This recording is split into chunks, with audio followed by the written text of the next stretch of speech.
Hey guys, I know this is a Smash montage channel, but I don't really care because this video seemed like a fun idea to make at the time.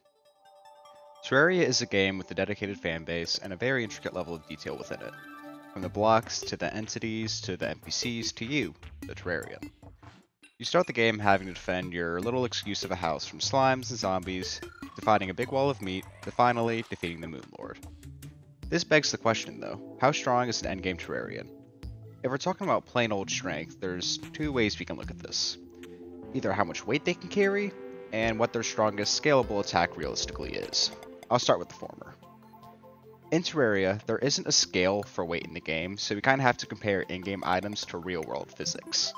The heaviest of these items being platinum. If we take the density of platinum at 21.45 grams per cubic centimeter, and take each block in Terraria being 2 cubic feet, I know it's a 2D game, just bear with me here, plug those numbers into this formula on screen, and you'll get 56,633.693 cubic centimeters. Multiply that by the 21.45 I mentioned a second ago, and we get a grand total of 1,214,729.71 grams, or 2,678 pounds. Now we could stop there, but if we take crafting in consideration, this number goes up a whole lot. The throne is the item which takes the most platinum to make in the game at 30. And when you multiply our 2,678 pounds by 30, you'll get 80,340 pounds per throne. Then once you multiply that by 51 for the total number of inventory slots plus the trash slot, then by 9,999 for the stack limit, you end up with a whopping total of over 40 trillion pounds. This can be added to with platinum coins and whatever the heaviest bullets are, but I'm too lazy for that and it probably won't change the number enough to matter. To put that into perspective though, that's like 50,000 Empire State Buildings, but that's only to say that platinum is Terraria's heaviest item.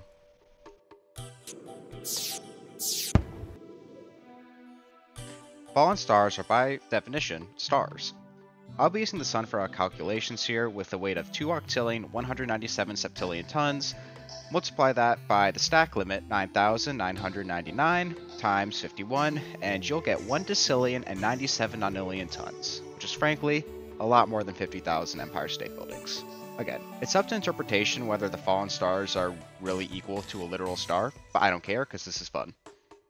If we want to wank this to like the absolute max and use UI Scuti, the largest star we know of, I probably butchered that pronunciation, that number comes out to a whopping 164 decillion tons.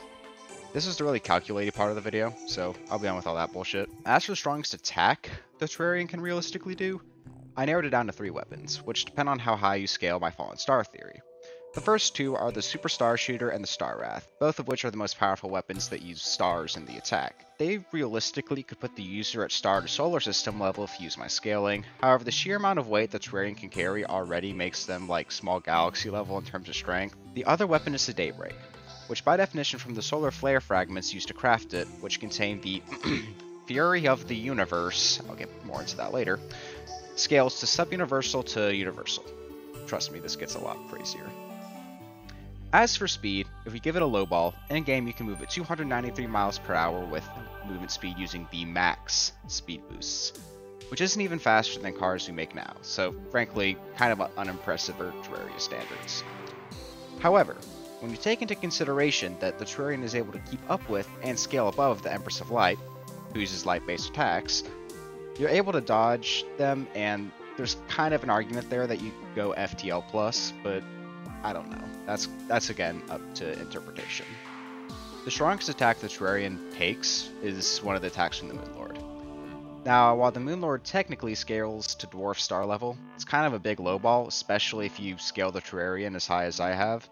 Now, assuming you're taking hits from that, your durability is probably around star level. This isn't very hard to calculate. It's kind of pointless if you subscribe to the Fallen Star theory.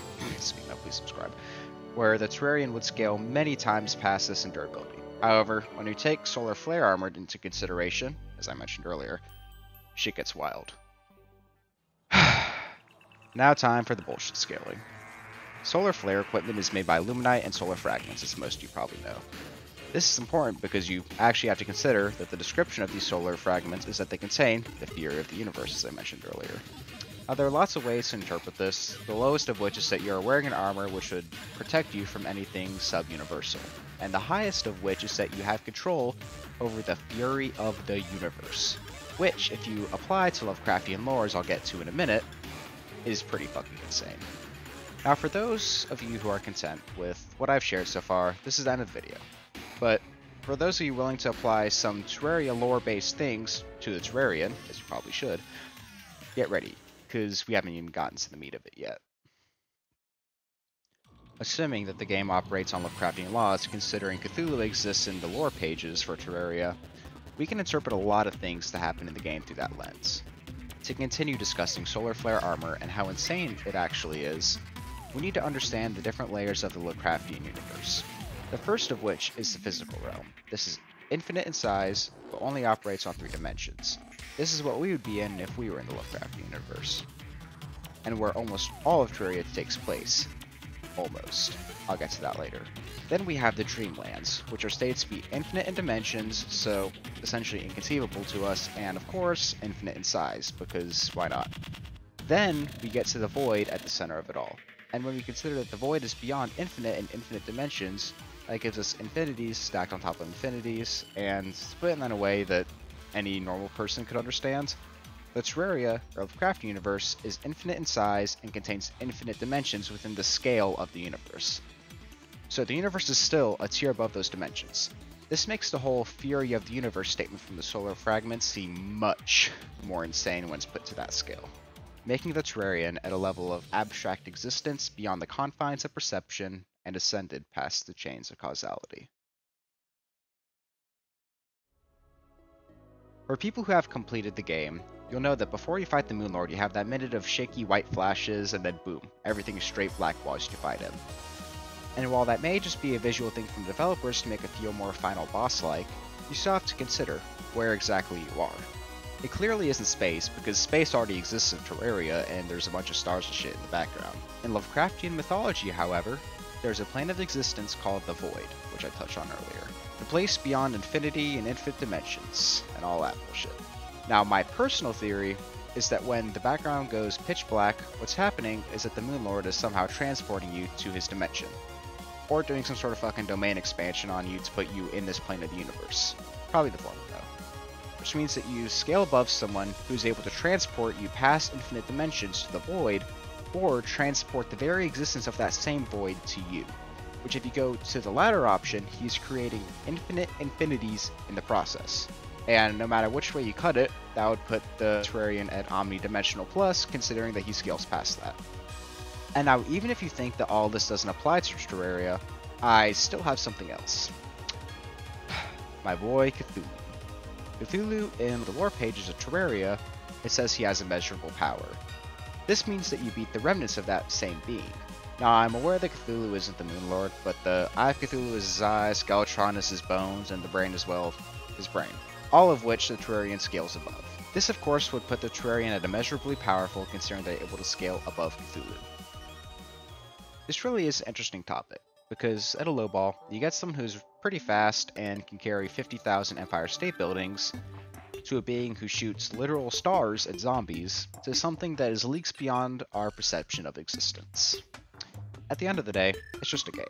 Clearly, the developers didn't care much about making the scaling make sense, which is perfectly fine, because if they did, then I couldn't make fun videos like this. Anyways, hope you enjoyed the video, thanks for watching, and don't forget to subscribe. See ya.